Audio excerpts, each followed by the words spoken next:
Vamos de informação, minha gente? Vamos passar o time do Vasco. Teve uma notícia aí ruim para o Vasco hoje, porque o Matheus Carvalho, volante, teve uma lesão grave durante o aquecimento do jogo de ida, fez exames, rompeu o ligamento cruzado do joelho esquerdo, a lesão também atingiu o menisco, então vai passar por cirurgia, uma longa recuperação. Jogador reserva, né?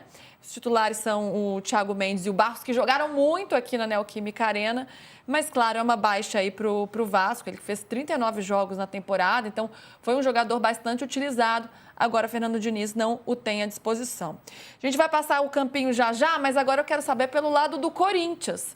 Lázaro, temos algumas dúvidas nesse time aí. Como é que Dorival vai montar, se o Garro vai entrar como titular ou não. O Garro que entrega uma qualidade inegável para esse time do Corinthians, mas que está fisicamente abaixo, né? Quando ele entra no jogo contra o Cruzeiro, o time melhora muito com ele. Já contra o Vasco, não deu tão certo. Fico pensando como é que tá aqui, essas dúvidas na cabeça do Dorival. Eu queria ser o divertidamente do Você Dorival queria? agora. Eu também. Cara. Eu queria ser... Eu tá tendo um trabalho, né? Porque é você colocar um dilema entre você manter o que você tem melhor tecnicamente ou você apostar num jogo mais tático, como foi contra o próprio Cruzeiro, né? Que ele fez as 2 linhas de 4, isso serviu e o Garro não se encaixava nesse sistema. Hoje o Corinthians está zerado em termos físicos, tá? Até o próprio Garro, ele não tem condições ainda de jogar 90 minutos, mas ele já tem condições de jogar ali entre 70 e 75. Antes do jogo contra o Vasco na ida, me passaram que ele tinha condição de jogar 60, ele jogou até um pouco mais, jogou ali 65 minutos e saiu. Ele tem a estratégia do departamento de físico, fisiológico, o médico e também da comissão técnica em conjunto, é que esses trabalhos prévios ao jogo, eles são para principalmente os atletas que têm uma carga maior de esforço e um histórico recente de lesões, que eles não façam um trabalho tão intenso. O próprio Dorival disse na coletiva que o Memphis não treinou, e não treinou por isso, não é porque ele sente alguma coisa, é porque ele vem de uma carga muito específica. Então, os atletas estão sendo tratados individualmente. Ponto o Dorival vai ter, a não ser que aconteça alguma coisa entre o treinamento de hoje e o treinamento de sábado, ele vai ter todos os jogadores novamente à disposição. E aí vai caber ao Dorival tomar essa decisão. Ontem foi treinamento regenerativo, ele não trabalhou.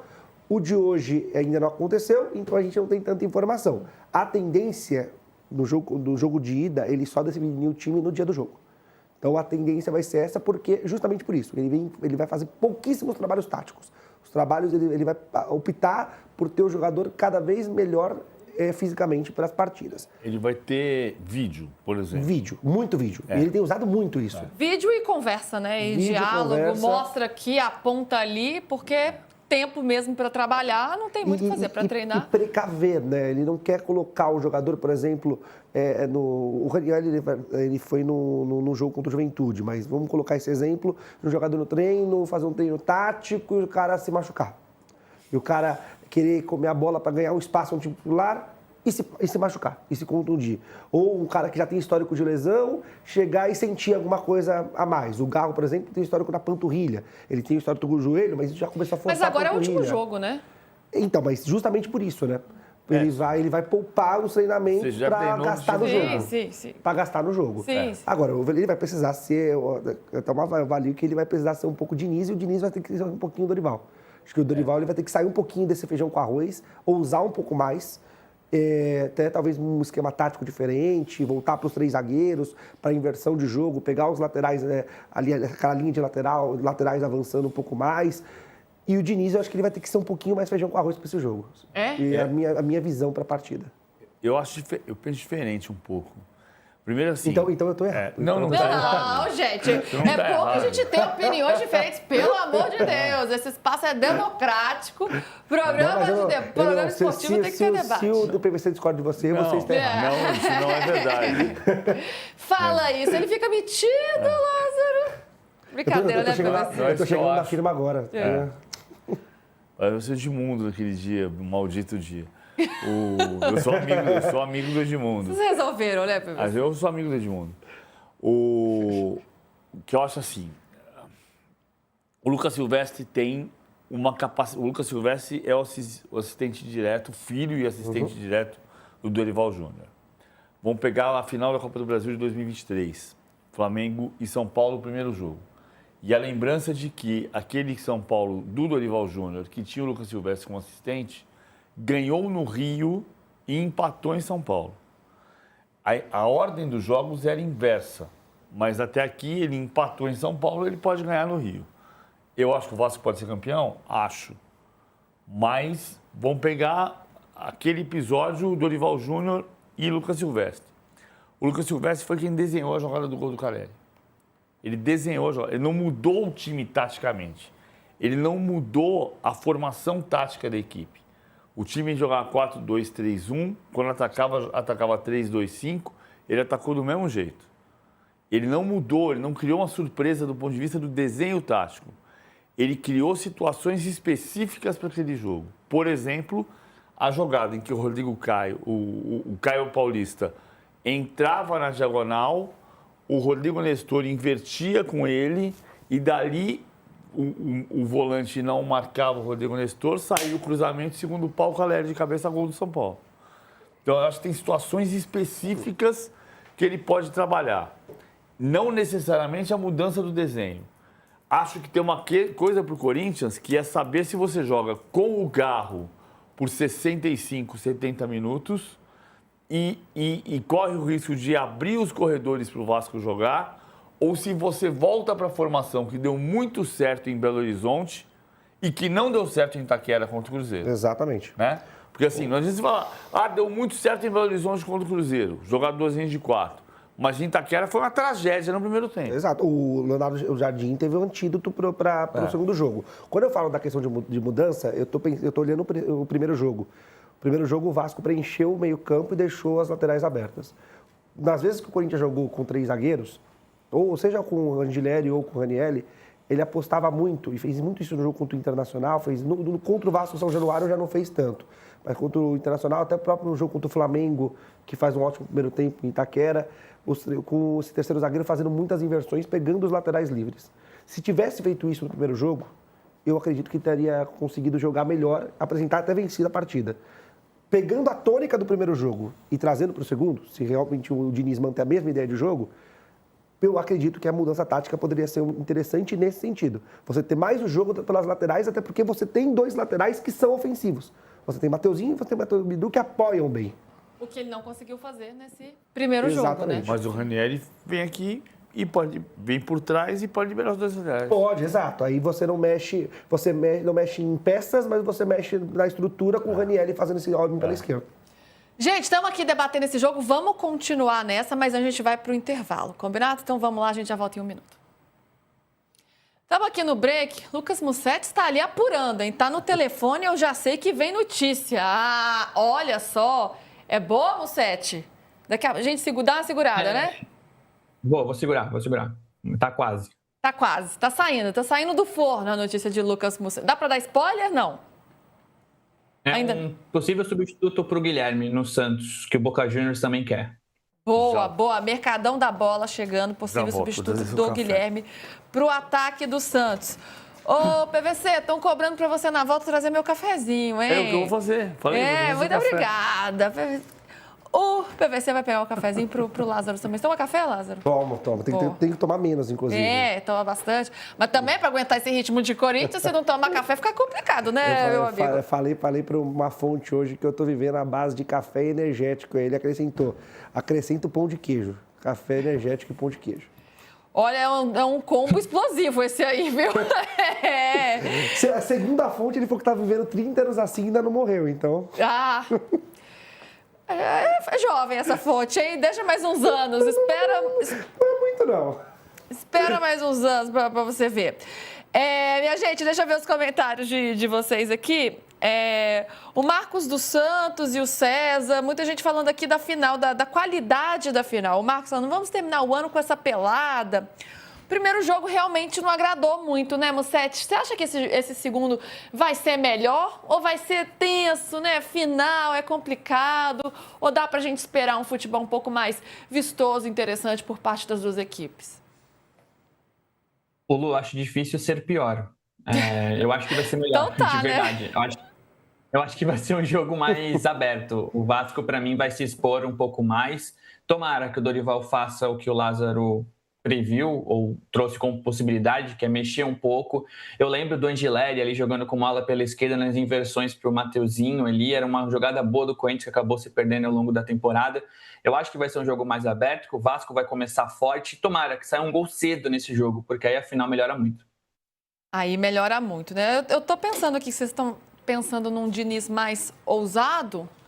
Vamos ver. Muito obrigada. Tá quente, hein, PVC? Tá quente? Você ofereceu pro Lázaro? Não, PVC eu aceito. Aí, Você oferecer, eu aceito. Muito obrigada, vou PVC. abusar. É de lei, é que ele sempre pega café para mim, sabe, Lázaro? Ô, PVC, o Marcos Lopes está aqui dizendo que o Dorival tem que iniciar o jogo com Carrilho, Maicon e Bidon. Tem essa dúvida, né? Você acha... O Lázaro já explicou toda a situação do Garro, mas você acha melhor ele... estamos retornando aí, essa pergunta a gente faz no ar, então. Contagem regressiva, 2... Estamos de volta na TV, a gente está batendo papo aqui com a galera do chat. Já estou com o meu cafezinho aqui na mão, o PVC muito gentilmente pegou para mim, para Lázaro. E vou utilizar uma pergunta aqui do nosso chat para fazer uma pergunta aqui para o PVC, para esse debate aqui. O Marcos Lopes, o Dorival tem que iniciar o jogo com Carrilho, Maicon e Bidon, ele fala aqui. E também tem mais uma mensagem do Armindo. PVC, o Dorival deveria retrancar o time, poupar Yuri, Garro, Nossa Senhora, e colocar a cavalaria nos últimos 35 minutos ou somente no segundo tempo. Abraços de Vancouver. Ele está pedindo para poupar o time inteiro. Como é que vai ganhar? Não sei. Yuri, Garro, Carrilho e talvez até o Memphis.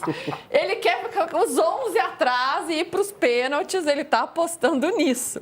E aí, se tomou 3-0, põe todo mundo para jogar. Exato. Aí bota todo mundo para jogar. Se der errado a estratégia, você fala, pô, mas a estratégia... Quem foi que sugeriu? Deixa eu achar, o Armindo.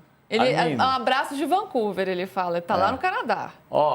Vai ter Copa lá. Eu tomei 3-0, mas foi porque o Armindo de Vancouver mandou a sugestão.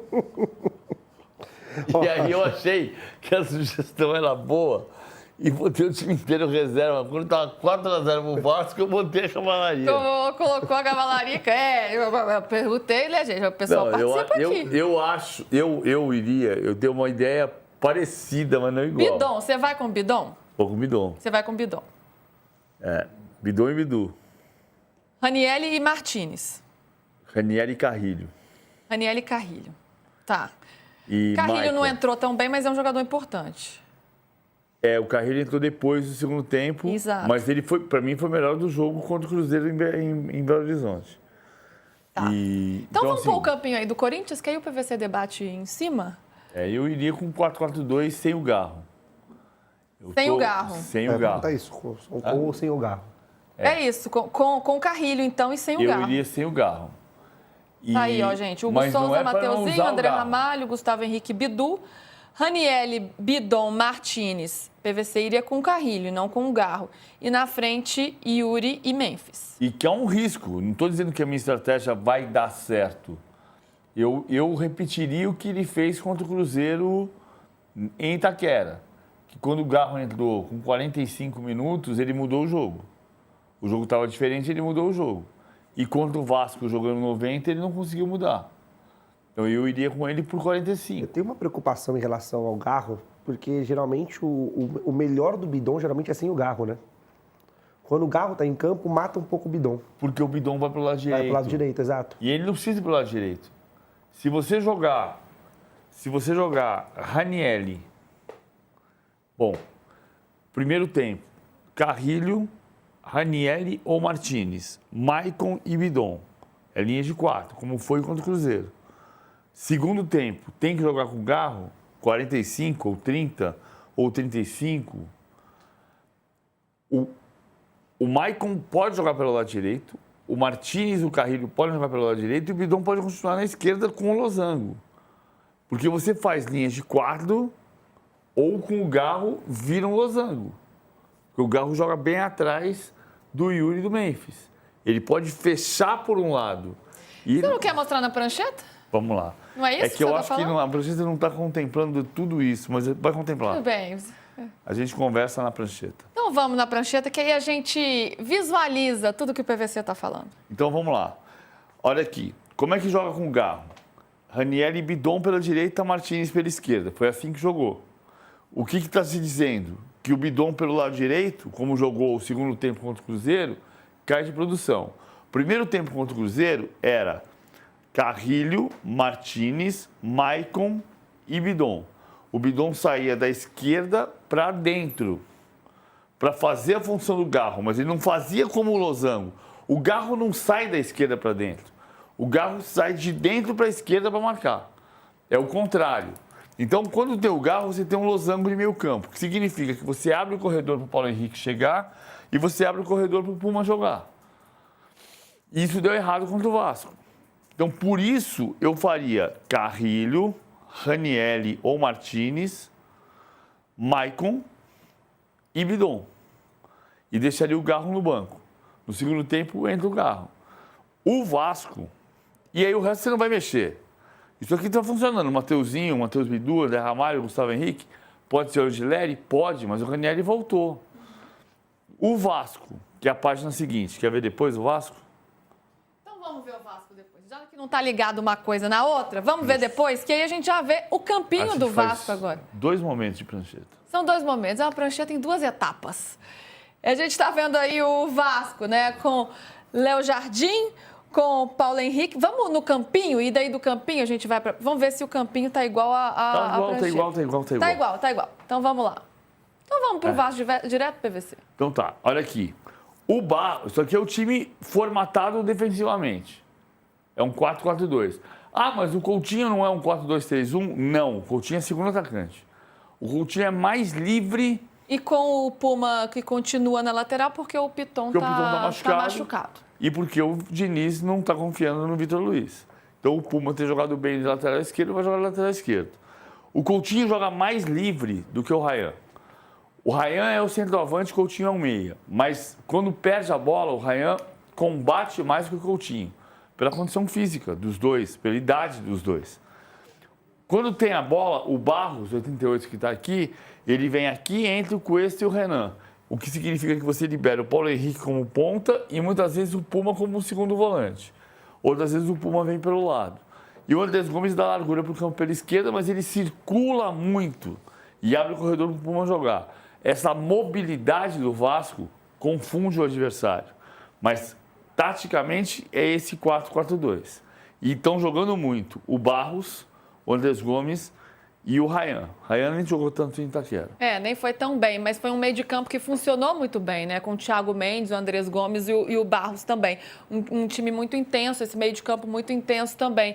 E aí eu peço licença para a prancheta para a volta de Lucas Mussetti, porque eu quero saber de você, Mussetti, um time do Vasco, né? Sem muitas dúvidas, né? Sem muitas dúvidas. Já falei nessa questão do Puma na lateral esquerda no lugar do Piton, que já vinha jogando desde que o Piton se machucou e que vem dando certo e deu certo em Itaquera, ponto de segurar o Corinthians, né? De segurar e garantir o empate no primeiro jogo. Pensando nisso, é a melhor formação das duas equipes? O Vasco vai com o que tem de melhor? E do lado do Corinthians, o que você faria nesse meio de campo que acabou não conseguindo estar à altura do meio de campo do Vasco no primeiro jogo? Ô Lu, no Vasco não tem dúvida, tem que ir com esse time mesmo, um time que se encaixou. O Thiago Mendes acabou virando um reforço do Vasco atrasado, né?